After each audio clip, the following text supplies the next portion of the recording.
Welcome to Llenroc. I'm Keith Johnson, chairman of the Llenroc Foundation. I'll be your narrator, and you'll be hearing from Brother Art Gensler and from Brothers Henry W. Jones. I'm Jim Ballou, Colin Tait, Craig Fanning, Leonard Johnson, George Castleman. I'm Stuart Weller. I'm Larry Phillips. Chris Smith. Victor Lopez. My name is Ian Wright. John Abe. Keenan Weatherford. Peter Kelly. Michael DeLucia. James Bohr. Mike McLaughlin. The Foundation's purpose is to preserve this beautiful and historic mansion so the traditions of our beloved fraternity can continue. Ezra Cornell was a Quaker farm boy from upstate New York who struck it rich in the telegraph business as a partner of Samuel F. B. Morse. His personal tastes were plain, but when it came time for him to build a home in Ithaca, it's said that his colleague, Andrew Dixon White, persuaded him to spare no expense. Cornell imported craftsmen, woodworkers, stone carvers, and the like from England, Scotland, Ireland, Germany, Italy, and elsewhere in Europe. Construction began in the late 1860s, but was not completed until a year after Cornell died in 1874. The architects are generally thought to be Nichols and Brown of Albany, who had earlier designed Cascadilla Hall and possibly Morrill Hall as well. Once committed, Cornell paid close attention to detail. White suggested the motto, "True and Firm," a translation of the German Treu und Fest, that is carved above the front entrance. At one point, White was visiting the site and came upon Cornell chewing out a craftsman whose work he found inadequate. "True and firm indeed," White muttered, "more likely true and obstinate." Despite that, or perhaps because of it, Ezra built a masterpiece. I thought, pretty nice place. Who gets to live in Ezra Cornell's mansion? It's a castle, not something you'd normally be handed over to a fraternity. Llenroc is by far the most beautiful house on campus, and Ezra Cornell built it intending it to be that way. It really is breathtaking when you walk into the foyer of the house and see, the main staircase winding up and 20-foot ceilings and chandeliers, and you look out and you could see the entire Ithacan Valley and all the way up the lake, and you could see the clock tower from the roof. It was built to be beautiful, and after 100 years, it really hasn't lost that much of its beauty. Before rushing in the winter of 1955, Alden Hathaway, who was a year ahead of me, later became the Episcopal Bishop of Pittsburgh. He and I took down every single one of those spikes, rinsed them, cleaned them in a solution of ammonia and water, and put them back up there. It took us, I think, one day for each of the two chandeliers, and it was a bonding experience, let me tell you. The library, it's a nice, relatively small room. There'd be a big silver urn with coffee, and we'd all come in and have coffee and chat after dinner. The only telephone in the house used to be in that cupboard over there. I remember hearing Craig Fanning, who was a year behind me, playing the Moonlight Sonata on that piano.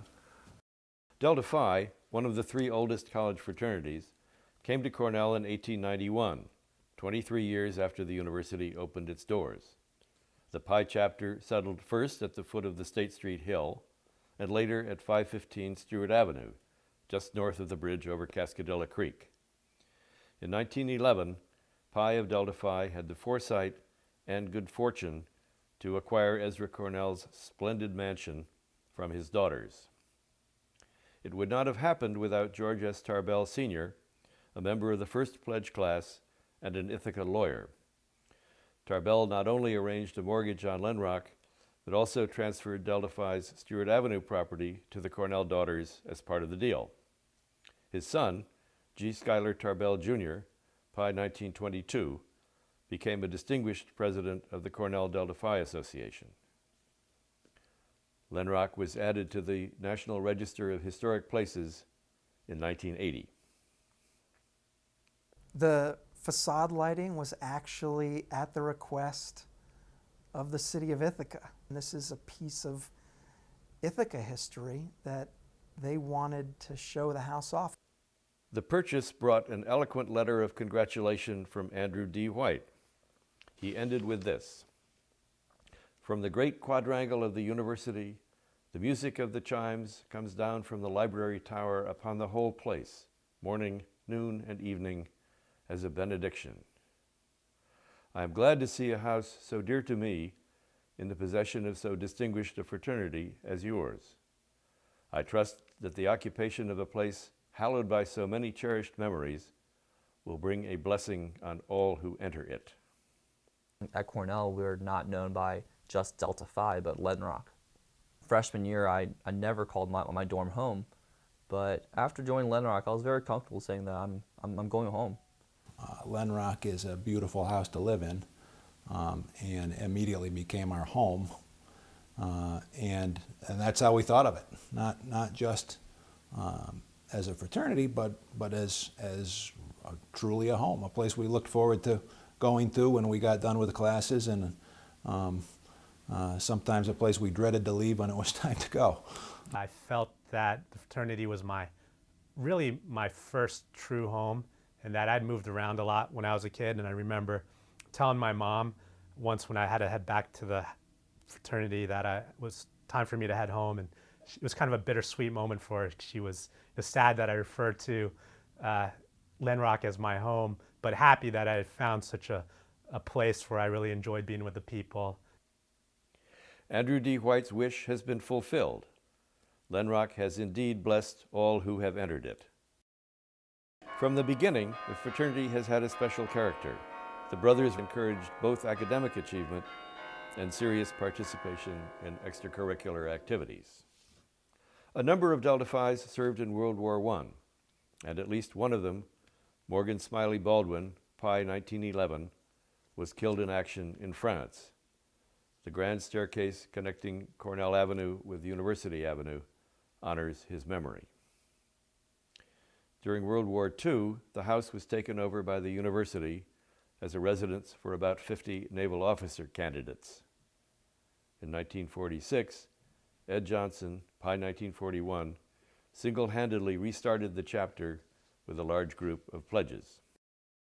It was the low-key and warmth of Delta Phi, along with the maturity of the upperclassmen, many of whom were returning veterans from World War II. The returning veterans were really a stabling influence. At 8 o'clock, there was no noise on the second floor. They took study seriously. They took academics seriously. My brother's Jim Fanning, and he was 3 classes ahead of me. I chose Delta Phi because my brother dirty rushed me and exerted undue influence, and so instead of going to Phi Gam, I went to Delta Phi. We started off, each of us were given a name. It was composed of a multitude of scientific-like words put together that we had to memorize and be prepared to recite whenever a upperclassman requested it, whether it was in the house or on the hill. Mine was Bebluemont beta hydroxyl phenylpropionic bronchiospasm blepharoptosis. I remember when we were new pledges at Delta Phi, every class had its own table. There were 4 tables in the dining room. They had red leather chairs, and we were to rotate at our position as the head of the table. I was the first alphabetically, so I was the head of the table the first week that we were pledged. We had roast beef, ham, wonderful dinners the first week, but it was my job as the head of the table to carve, and I didn't know beans about carving anything. It was one of the, my father did. He was very good at home, but I had never had to do it before. Well, I had to learn, and I made kind of a mess of the beautiful roasts that came out of the kitchen.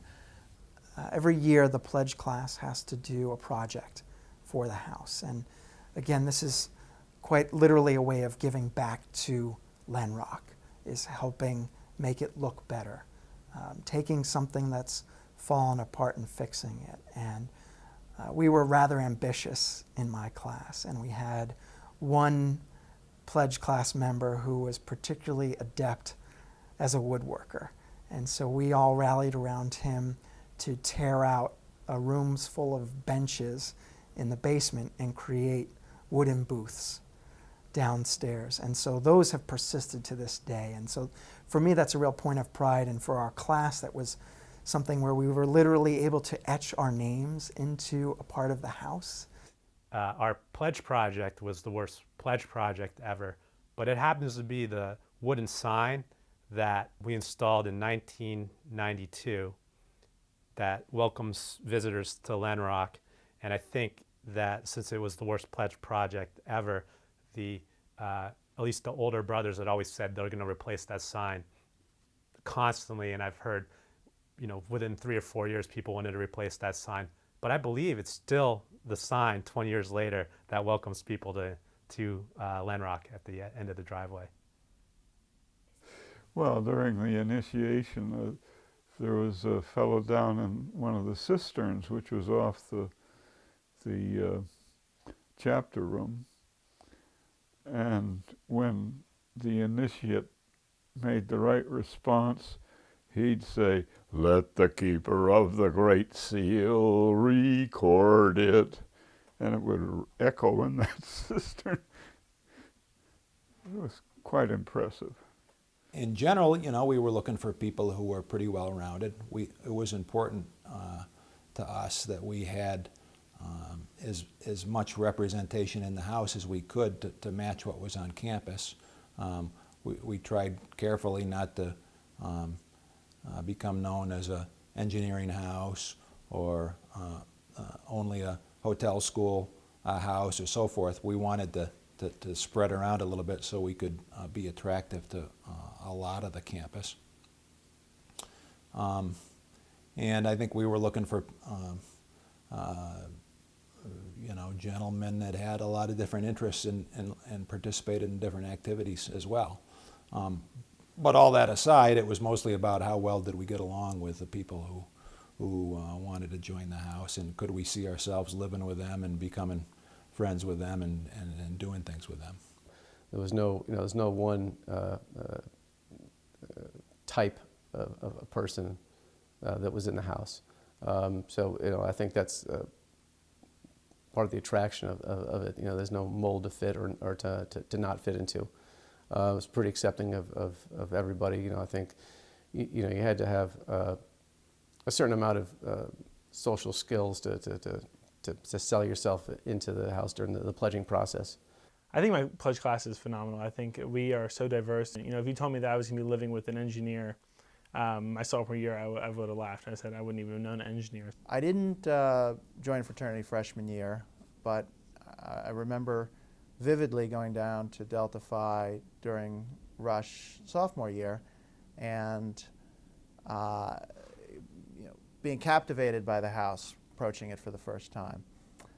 I got the tour along with two of my friends who ended up joining with me, Chris Smith and Victor Lopez.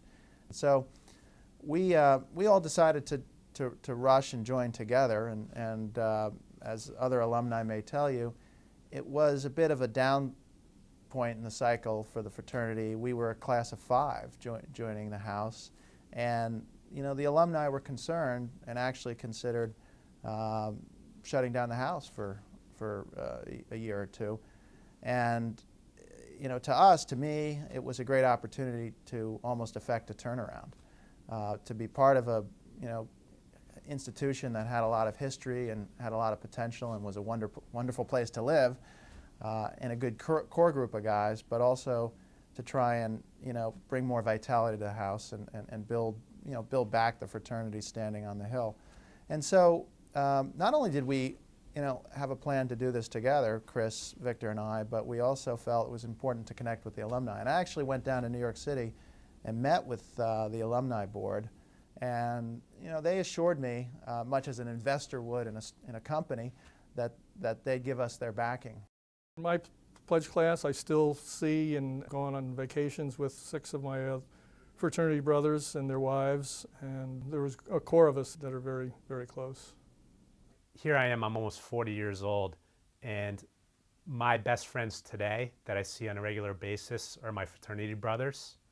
I have other friends, but my fraternity brothers are really the standard by which I hold, potential new friends. Living in the house is an adventure. You're living with 26 very like-minded individuals. You all joined the house for similar reasons to you, yet everyone else has their own personality. And it's really interesting because this group of people has to coexist in a communal living and make an entire house run. We have to clean it up together, we eat together, we do all these things together. And a lot of these people would have never been friends had they not joined the same fraternity. So a lot of times when the weather's nice, a lot of brothers would just, shoot an email saying, hey, pick up football, 4:30, be there. And just a great time for people to, unwind after a long week, a long day of school, and just have fun in the backyard. So it's great to have that base of people you can turn to, no matter what. We have lived up to the highest ideals of what it means to be brotherly. We're such a diverse group of people that all still come together to form one brotherhood. I don't understand how it works, but I think it's a pretty magical thing. For me, Llenroc was a haven of civility and comradeship amid all the pressures of classes and labs and prelims and term papers and a heavy schedule downtown at the Cornell Daily Sun. Years later, in the mid-1990s, I spent some time around Llenroc and found that while some things change, the undergraduates seem to have just as much fun and enjoy each other's company just as much as we did. And they got better grades. You've shared common bonds, not only from the traditions, the initiation rituals, the things that go on in chapter meetings or the events like our haunted house that have persisted for many years, but in saying, I slept in this room, or I had dinner here every night for 3 years, and sharing stories about cooks and broken stoves or things that have changed over time. We installed apartments on the 3rd floor, which used to be a ballroom, and before that was the dormer. And so there are those shared experiences, and then the things that have changed so dramatically that people may not even be aware of, that they can still talk about and connect with, and gets you to really understand that at our heart we're all brothers. We had a remarkably formal approach to living at Llenroc. We had the coat and tie rule on campus. We had suits on Wednesday night and Sunday lunch. We had candlelight dining, each class at one of the 4 tables in the beautiful dining room. I remember Gabe, our house manager, and his rockabye red wine that he used to make our beds. We slept on the 3rd floor in a dorm situation. Snow and would come whirling through, but it was great. Just a great, great time. There are so many happy memories. The windows were open 365 days a year, and I remember stepping out of bed into a couple, 3 inches of snow. That'll wake you up. My sophomore year, somehow I was the last one in to pick their spot where they were going to sleep. So of course I got the spot right next to the window with the northwest exposure from Cayuga Lake, and the wind came right whipping down there. So my mother took pity on me and gave me this wonderful down puff that I put all over the bottom of the bed. And at least a dozen times that first winter when I was in the house, I'd wake up and there would be snow all over the foot of my bed. And I have never slept better in my life than I did in that dorm. All the beds were on the 3rd floor in the great big ballroom, which had no partitions except one side room. And so everybody slept in the main part. But if you snored too loud, you got put over in the snorers' dorm. You were voted over there.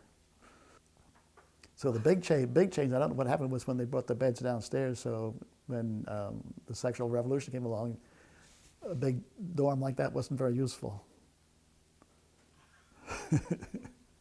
I slept next to Jim Goodwillie in the Tenderloin, and Goodwillie snored something awful. And so I rigged up a broom handle, lashed it to the head of my bed, and a rope over his bed spring.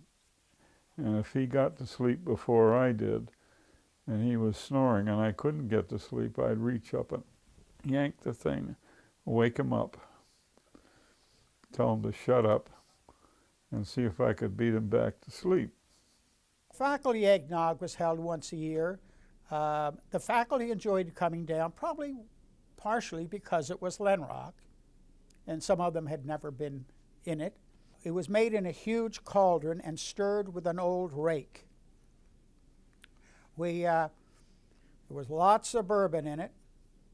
We made it 3 days in advance so that it aged. The eggs cooked. We had crates of eggs and gallons of heavy cream. There was always some left over. We always made, or they always made, more than we could consume it, but it was good for days, for weeks. It had so much bourbon in it, it would last forever. One of the groups that we formed, which was really all of our brotherhood, was what we called the Delta Phi Literary Society. So we began a series of meetings where we would invite a professor to dinner. And I don't think this was an unusual practice in years past, but certainly wasn't something that was common in the late 1980s. We felt it was good to bring back those traditions. We did it in our way. I didn't have a script, and doing things like bringing back the faculty tea or the Christmas eggnog, which is another party we threw. We organized it the way we thought made sense to organize it, and we carried on the tradition in our way. Milk punch, of course, was the big thing on spring weekend. We get this huge milk can and put all this nasty stuff in the can, and the big party was outdoors. We'd have a band on one of the porticos outside, and the more adventuresome people, we'd water down the slope, and the more adventuresome people would do a mudslide. I think it was probably my junior year, the Delta Phi lawn party was reinstituted, and we had the Spencer Davis group, which is a fairly well-known group, play on our back lawn. Occasionally there was always a DJ. In the 3rd floor there was a ballroom, so that was kind of the dance floor, and it was a pretty good sized room, probably 60 feet by 30 feet. Have a DJ station up there. Also in the basement there was the bar. So there's a pool table, a ping pong table, or beer pong table, I guess would be a more accurate description. Jukebox and other music down there as well. And then just throughout the houses, it's a pretty open floor plan in the main floor and the basement for social gatherings. For the more rigorous events, we'd close off some of the nicer rooms on the 1st floor, put tables up against them so you could only look in and not actually go in and possibly cause damage. We would hear stories all the time from alums who would come back and talk about the bands that used to play concerts at Llenroc, either up in the 3rd floor ballroom area or out on the lawn. And that inspired us in 1992 to host the Spin Doctors on the back lawn. And probably a lot of people don't know who the Spin Doctors are anymore, but back in the day they were just breaking big. So it was quite a coup for us to have the Spin Doctors come and play lawn rock, as we called it. Hello, Ithaca, you guys ready? You sure you're ready? All right, ladies and gentlemen, please welcome from New York City, epic recording artist, the Spin Doctors.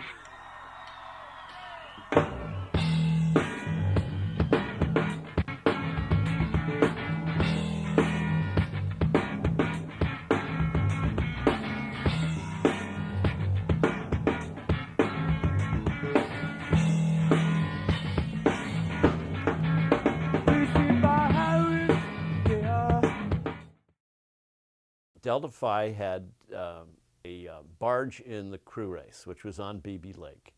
And there were a bunch of fraternities, I don't know, maybe 15, 20 floats in the they were really barges, and decked up in sails and looking like Venetian gondoliers and all that kind of stuff. And we had a catapult on ours, and we would try to catapult various stuff on top of the other barges. So we were somewhat of renegades in that activity. Monster Party just has its genesis in the fact that Delta Phi is across the street from the cemetery. And the cemetery, they'll have a lot of stones, and you know, undergraduates, while they're somewhat sympathetic, they look at those stones as maybe we could use them over at our place. And if you look at our house at night and turn the lights out, and with those sharp roofs and sharp windows, it's a pretty scary looking place. And I think one year we had our engineers and architects and agricultural students busy putting together a guillotine by Arthur Gensler, in which the guillotine fell, the lights went out, and the head was at the bottom of the guillotine. It was pretty impressive. And then there was Jim Strickler, as electrical engineer, put together a kind of an electrical box that people stepped into. An electric arc would snap and crackle, and the person would step out looking differently. Or we had the person lying on a table with a maze of mice around the stomach, and the person would be lying horizontal, and it would appear that the mice that they got from the agricultural school would be eating away at the stomach of the person on the table. And so, and we had a jungle. One year we had a jungle in the living room, in which we had insects and snakes kind of wandering around, and that was also a lot of fun. We all dressed as monsters. I remember Dick Montgomery sitting underneath a card table, and there was a tray, a serving tray, with a hole cut out, and all you saw was his head, and we had some blood around it. Dick was able to sit absolutely motionless as the people would parade through, the invitees to the party. We had a huge spider, probably at 8-foot diameter legs, that came down the stairway on a wire. So as you entered the front hall, this huge spider would come down. Junior year, there were probably half a dozen of us who lived on the third floor on the north side of the house. And you came up the stairs and turned left, and there were 2 rooms that were probably 3 of us in each of those study rooms. And in the back, behind that, towards campus, was a small bedroom. And there was a papier-mâché spider hanging from the ceiling, great big black thing, probably 10 feet across. And other fraternities would love to come down and try to steal that spider, which was quite a feat if they did. They did not succeed when I was there, but there were a couple of attempts at it. And that was somewhat standard on campus. You tried to steal the flag of some other chapter, and for us, they would try to steal the spider. Just haunted house. This year, the theme is the Llenroc Asylum. We usually pair with a sorority, and we put it all together. We set it up a couple days before, and then we come up with a script, and people are given roles, and everyone comes through the house. What we would do is, because it had a reputation for being a really good, scary haunted house, for the first couple hours we ran the haunted house, we'd have the PG version for kids. We never went to G on it. And then we'd go up to PG-13 for the later section. But we always had students in the ag school that would go get real animal parts to help make the feasting room a little more authentic looking. And then it always concluded with a guy with a live chainsaw chasing kids out of the house. There was no blade on the chainsaw. So what exactly is the glue that keeps a fraternity together over the years?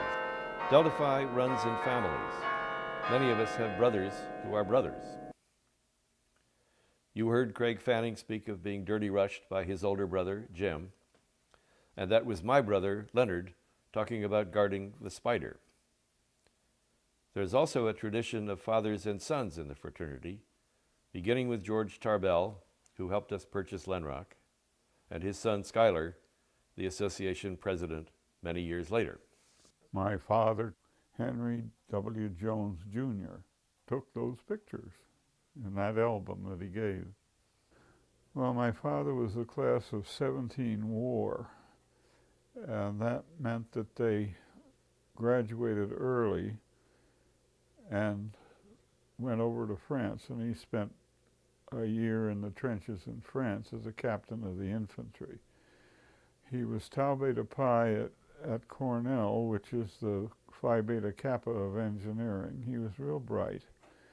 They had some neat little songs like Corky Rathbone, his boots so squat and low, his differential drags in the snow. Little tunes like that. Dad was in the class of 1930. His name was George Clinton Castleman, the same as mine. I'm a junior. Dad always got a little teary about Delta Phi because I think his best times were there too. That translated for me in my own experience. And I do remember my initiation there when Hell Week was, there wasn't really a week and it wasn't so much hell, but you didn't know what the future was going to be the next day, or what little torment they had in mind for you.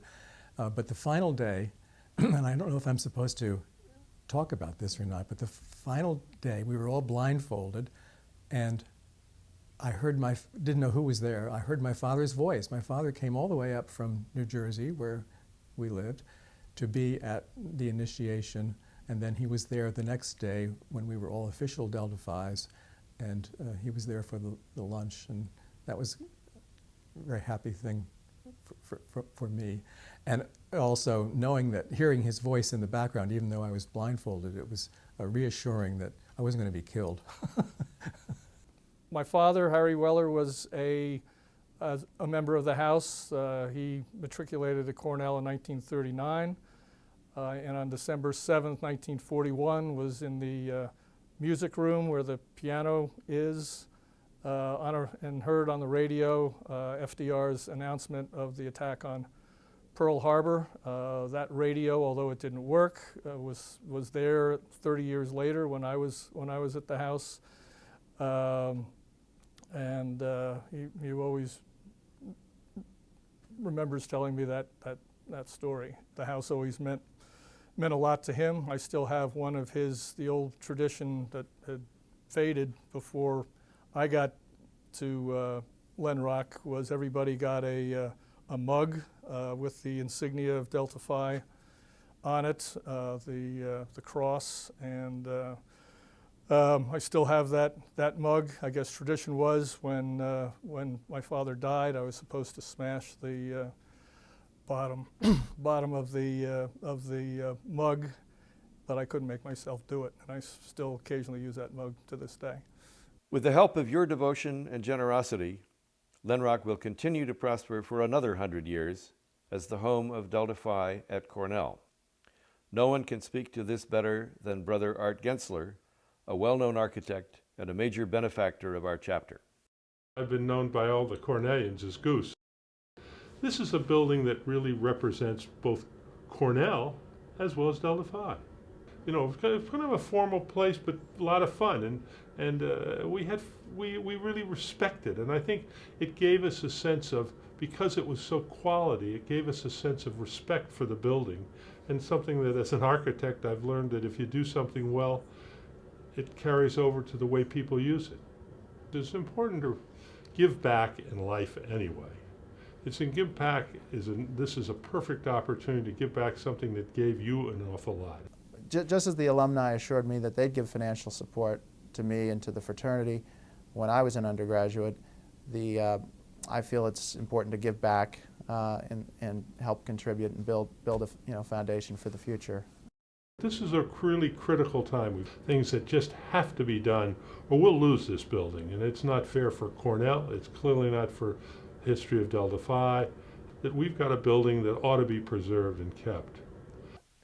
You know, to continue the house to continue to grow, we have to keep the house up to the kind of luster that it makes it unique, that it is the house of Ezra Cornell. I think the legacy of Llenroc is so deeply entwined with the legacy of Delta Phi that you have to support one if you believe in the other. And so I ask all of my fellow Delts to reach in their pockets much deeper than they have and really contribute. And I think in the end, we'll all have done something both positive and also something that we can look back and say, I'm glad I did that. I encourage the brothers to come back to see the terrific improvements that have been made to the house, the beauty of the house, the way it was and how little changed it is, and to see the quality of the brothers that are living in the house that are going through the same years like they did, and to be, I think, outstanding graduates. If you come back now, I think you'll be very pleased with what you see. So please come back. See you there. We look forward to the weekend of September 23rd through 25th when we gather at Llenroc to celebrate a century of Delta Phi's stewardship. Please join us. When